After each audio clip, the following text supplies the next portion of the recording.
Hello, Jay. my legends, icons, and stars. How are we doing? Very well. How are I'm so you? excited. You both are amazing. I've listened to EKG from the Vox Lux.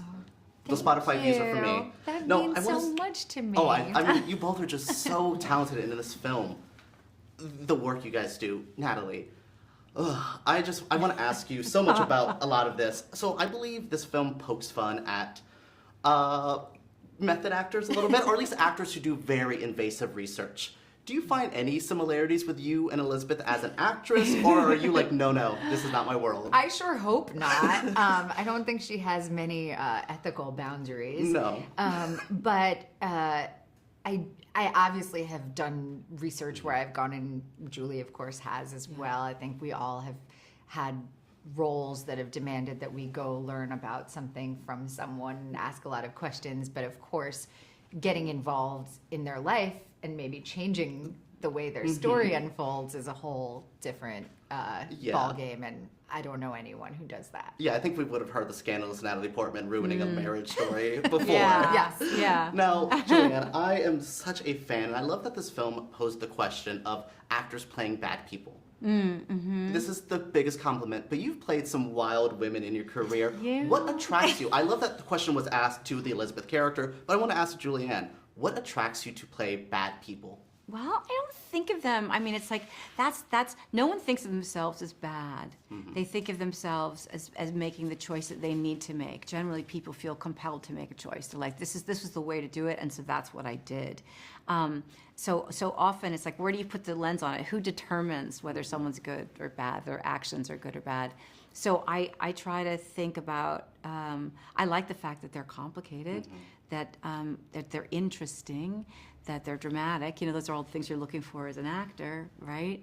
But it's true. You're always thinking why. You know, so if they've chosen that action, why? What made them think that that was the right choice? So that's the thing that sort of that's what drives me to or compels me to play a character.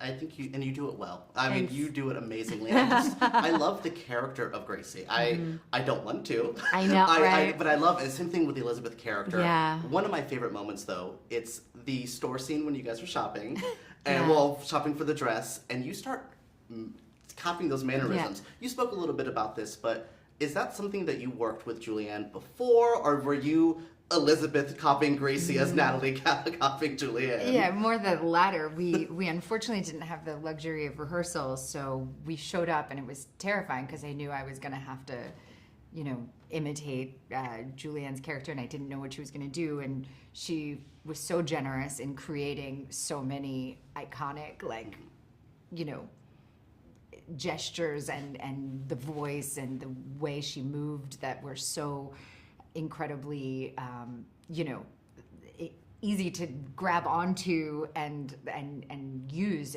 as Elizabeth playing Gracie. But I was really learning it in real time. Like in those scenes, I was figuring out alongside my character. And it pays off so well because I'm enamored at those moments. It's creepy at times, and I love that the tone. I spoke to Todd about tone, and he kind of thanked his actors for tone and bringing it there. How do you balance, Julianne? How do you balance tone?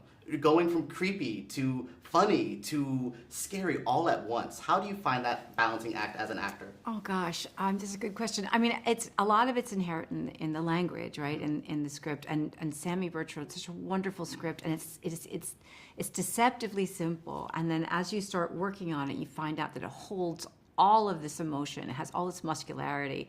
And there were times when you know, like there'd be a little tiny line like, you know, be careful to do this quickly, otherwise you might ruin it. And it was like, you know, and it suddenly was a really, like, it was a blow, you know, and we didn't always know that was there until we played the scene. And so I think that sort of allows you to find those levels, which helps you with the tone.